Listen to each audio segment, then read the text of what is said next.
बागेश्वर धाम के पंडित धीरेन्द्र कृष्ण शास्त्री हाथी हैं और उनके विरोधी सारे कुत्ते हैं। दरअसल ये बहुत बड़ा बयान केंद्रीय मंत्री अश्विनी चौबे ने दिया है और उन्होंने साफ साफ कह दिया है कि पंडित धीरेन्द्र कृष्ण शास्त्री हाथी हैं और उनके पीछे भौंकने वाले जो भी लोग हैं वे कुत्ते हैं। नमस्कार, मैं प्रिंस कुमार सिंह और आप देख रहे हैं पॉजिटिव इंडिया। दरअसल आपको बताते चले कि पंडित धीरेन्द्र कृष्ण शास्त्री बिहार आए और चले भी गए, लेकिन अपने पीछे बहुत कुछ ऐसा छोड़ गए हैं जिस पर अब बवाल मचा हुआ है, विवाद बना हुआ है। उनका हिंदू राष्ट्र का हो या फिर धीरेन्द्र शास्त्री पर जो बिहार सरकार की तरफ से ट्रैफिक विभाग की तरफ से जो जुर्माना लगाया गया है उसकी भी चर्चा है। दरअसल आपको बताते चले कि कुछ लोग ऐसे खुश हो रहे हैं और ये लोग खुश क्यों हो रहे हैं वो पहले आपको हम जानकारी दे देते हैं।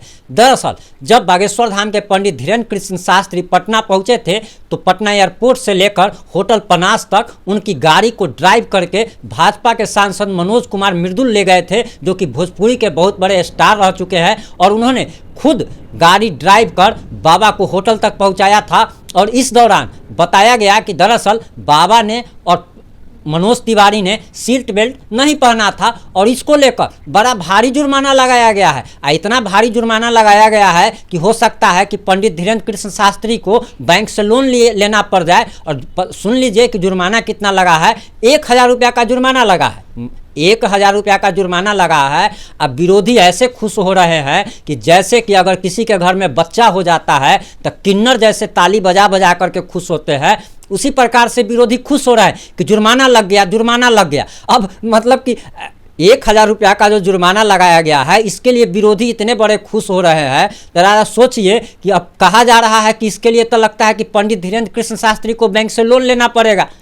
और इसी पर एक टिप्पणी की है और अश्विनी चौबे, जो कि बीजेपी के फायर ब्रांड नेता भी कहे जाते हैं, उन्होंने टिप्पणी की है कि दरअसल पंडित धीरेन्द्र कृष्ण शास्त्री हाथी है, हाथी के समान है, और विरोधी जो उनके सामने भौंक रहे हैं वे दरअसल कुत्ते हैं। और ये हाथी चले बाजार कुत्ता भौंके हजार के मुहावरे के ऊपर वे बोल रहे थे। दरअसल आपको बताते चले कि पंडित धीरेन्द्र कृष्ण शास्त्री ने हिंदू राष्ट्र का जो राग छेड़ा है और ये आग अब बिहार में भी जलनी शुरू हो चुकी है और बिहार में भी हिंदू राष्ट्र की मांग अब तेजी से उठने लगी है। और पंडित धीरेन्द्र कृष्ण शास्त्री ने साफ साफ कह के गए हैं कि दरअसल उन्हें ये पता ही नहीं था कि बिहार के लोग उन्हें इतना प्यार करते हैं, उनसे इतना स्नेह करते हैं, और उन्होंने वादा किया है कि वे तब तक बिहार आते रहेंगे जब तक बिहार राममय नहीं हो जाता। और बिहार वासियों के अगाध प्रेम को देखकर वे प्रफुल्लित हो गए थे और जब वे जा रहे थे उस समय वे रो पड़े थे।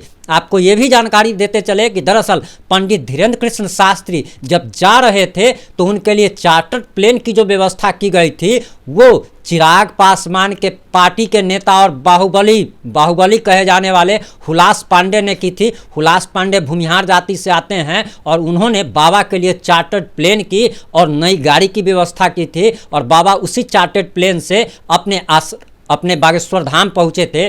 वहीं आपको बताते चले कि दरअसल जब पंडित धीरेन्द्र कृष्ण शास्त्री की विदाई हो रही थी उस समय हजारों की संख्या में लोग हाई सिक्योरिटी जोन को तोड़कर रनवे तक पहुंच गए थे। आप सोच सकते हैं कि अगर आप किसी एयरपोर्ट पर अगर जाते हैं तो आपको गेट के अंदर तक घुसने नहीं दिया जाता है। ये कोई रेलवे स्टेशन तो होता नहीं है कि किसी को ट्रेन पर चढ़ाने के लिए आप प्लेटफॉर्म तक उसके सहयात्री पहुँच जाए। तो ऐसा हुआ कि आप सोच लीजिए कि जिस एयरपोर्ट के गेट तक आपको जाने की किसी अरे गहरे व्यक्ति को अनुमति नहीं होती और इतनी सारी सुरक्षा व्यवस्था होती है, वहां उनके हजारों लाखों की संख्या में आए समर्थक हाई सिक्योरिटी जोन को तोड़कर रनवे तक पहुंच जाते हैं। यानी कि उनका विमान जहां पे खड़ा होता है उसके सीढ़ी तक पहुंच जाते हैं और वहां लोग रोने लगते हैं। और खुद धीरेन्द्र कृष्ण शास्त्री भी अपने प्रति बिहारियों का इतना प्यार देखकर रो पड़ते हैं। और यही कारण है कि दरअसल अब बिहार में जो सत्ताधारी पार्टी उनका विरोध कर रही थी अब वो खुल के सामने आ गई है। और खुल के सामने आने का कारण ये है कि दरअसल अभी की जो बिहार की जो सत्ताधारी पार्टी है ये बिहार में जाति आधारित जनगणना करवाना चाहती थी, जिस पर पटना हाई कोर्ट ने पूर्णतः रोक लगा दी। और रोक लगने के बाद अब सत्ताधारी पार्टी बौखलाई हुई है, क्योंकि इन लोगों ने भी कोई काम नहीं किया है। और काम अगर किया नहीं है तो 2024 का लोकसभा चुनाव हो या 2025 का विधानसभा चुनाव हो, हारना तय है। और इसी को लेकर दरअसल जाति जनगणना इसलिए कराई जा रही थी ताकि जाति लोगों को जातियों में बांटा जाए, लेकिन पंडित धीरेन्द्र कृष्ण शास्त्री आए और सभी जातियों को एकत्र कर हिंदू बना गए।